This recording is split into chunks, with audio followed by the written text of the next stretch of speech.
It feels like the razor I used to scrape my face. Hey guys, welcome back to Ranger Survival and Fieldcraft. I'm Andrew. What I have for you today is another survival kit pickup show and tell. This kit is actually based on and almost exactly like the Endure Survival Tin Kit. Endure, N-D-U-R, was a company that made a lot of survival items, space blankets, ferro rods, stuff like that, but they had their own survival tin. And the only reason I know that is because that tin kit was hanging up in the shopette outside of Fort Bragg for anybody to pick up, specifically survival or SEER students. But that tin has since gone out of production, I believe. And if you look on eBay, they're anywhere from $30 to $40 to $50 to get that original kit. But this kit, made by Red Rock, is going to have the same exact setup with just a different variation on the container inside, but the kit contents themselves are generally the same. So right here you have your contents list with a handy dandy illustration. I'll leave that up there for you guys to see. And so a lot of good stuff in here, but pick this up off the shelf. Again, another $20 kit, but I would argue this kit's probably a little bit better than the last one we had last weekend. So let's go ahead and crack this. Comes in a nice cardboard box here. I really like that. And so we have a bright orange casing. I do think that these come in a green or OD green casing. Still waterproof. The latch isn't the strongest thing in the world, but it's still a good kit to throw right in that top pouch on that rucksack. Got a nice little carabiner. Open this guy up, and there's our kit contents. And what we have first, we have cotton balls right here for our tinder, and we have that votive tea candle. You guys have seen this before if you watch my videos. Take this candle, light it, melt the wax, and then you put it on these cotton balls to actually enhance the tinder, creating basically a flame extender. Extend the flame or the life of this tinder using the wax, and then it'll burn longer and hotter to get a fire going in an emergency. So you have your tinder right here for fire starting, and then you have that votive tea candle. Next, you have your big whistle with your belt clasp. This thing works. Bright orange, so if you drop it, you can find it. I know Endure, or the company that makes these, actually makes them in OD green too. I'm not a big fan of having the belt clip, although I could see the functionality in that. You put this on your shirt collar so it's very close.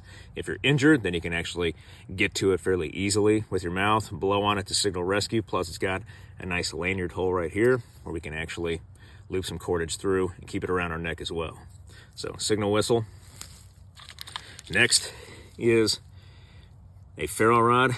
This little ferro rod is what sold me on the kit, which is why I decided to pick it up, because you can't find these little ferro rods anymore. Made by Endure, they actually have different sizes. I happen to have a larger one right here, and Endure is the brand that I like to use simply because they're the only ones you can find in OD green with the handle right here, and the ferro rod is generally pretty good. Part of that small ferro rod in the kit, you have your butter knife right here, striker, which you can use to strike your ferro rod, but then you could also use it as a potential saw, butter your bread, and not cut yourself all at the same time. So interesting little striker there in the shape of a butter knife. Next, we got some duct tape just rolled up. A lot of things you can do with duct tape. Now the inventory list, or the packing list for this kit, says we have about 40 feet of nylon twine. I don't think that's really 40 feet at all, but I could be mistaken. But we've got cordage right there for lashing, binding, extending our fishing line, all that good stuff, making traps and snares. We got our button compass, which is pointing north-ish. There's a bubble right here, which could be hindering the process. And there's enough metal around it that it might throw it off. As you guys can see, the sun is that direction, meaning south is that way as the sun rises east to west, so it's generally pointing north. So not too bad. Next, a couple of safety pins. Can do a lot with that.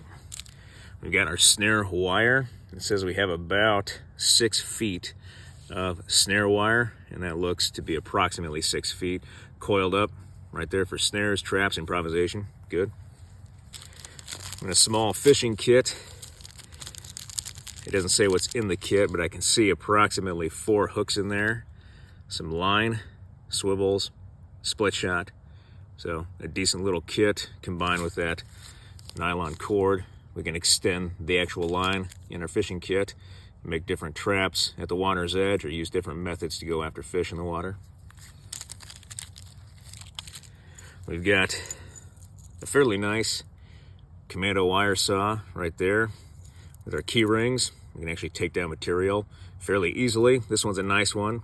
I believe this is the style that was in the SAS survival kit that Andy McNabb had on him as part of Bravo 20 in the Gulf, where he took one of the rings off, kept one of the rings on so he could actually use it handhold fashion with the toggles, just sawing back and forth. Or you can make just a simple bow saw frame with this wire saw. But that was part of his kit, so this one's a decent one. Always good to have a pencil. And I believe there's paper as part of this kit so we can write notes, or we could write on a piece of wood, leave it for rescue to find. Sewing kit, take care of our clothing while we're out in the field. More safety pins, needle, thread, some buttons in there so we can repair our clothing. Always good to have. Multiple uses besides this: improvisation, medical suturing, things like that. Plus we can magnetize the needle if we lose our compass or we don't trust our compass. Came in our kit because it has that little air bubble in there. We could magnetize that needle and then use it as confirmation for direction.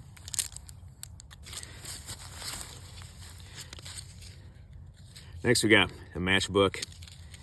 These are pretty cheap matches. These are the type you're going to find in a lot of different military rations. I've seen similar style like this in French rations before. And so we've got basically 10 matches right there. These are notorious for not really lighting or staying lit, but they're still good as long as we protect them. We got our striker down here. Matchbook right there, good to go. And we've got our pocket knife multi-tool. This is kind of a cheaper knockoff version of that small Swiss Army knife. So we've got scissors, which will be good for cutting line or cutting thread. We've got just a basic blade that is not very sharp. It feels like the razor I use to scrape my face, but just a small blade. We can sharpen that up before we go to the field.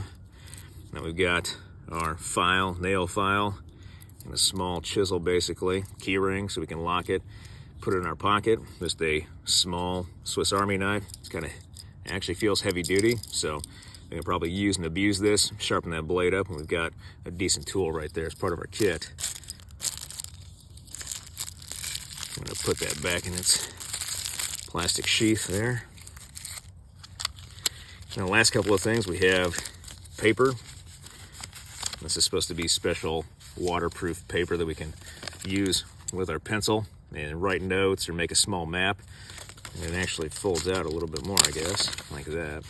So we can make a 5-minute map out of this, sketch of our area, and then we have a small plastic bag, hardly enough to collect water, and we're not going to be putting this over a fire to boil in it. So we're going to need to find another way to actually treat water, but small plastic bag. Can't go wrong with resource gathering or protecting tinder that we make. And then we have our tin itself. As part of that tin, a waterproof O-ring around here that we can shut, lock it tight, airtight so water can't get in. And then we have our mirror right here with the protective film over top. So the signal mirror is built into the tin itself, which is helpful because then we can take the contents, put it in our pockets, and use this as a reflector to reflect the sun's rays and potentially signal rescue, along with this bright orange container right here. All right, guys, so there is our kit completely laid out. Not a bad kit. It exactly resembles that Endure pocket tin survival kit I was talking about at the beginning of the video. But a neat little kit, another show and tell today. I really appreciate you joining me for this one. If you like this video, hit that like button, hit that subscribe button, leave me a comment in the comment section. I really appreciate your feedback. I want to thank you guys for everything you do for me, for this channel, for your likes, your views, your subscriptions, your comments, your feedback, and your shares. And I'll be back with another video as soon as I can, guys. Thanks.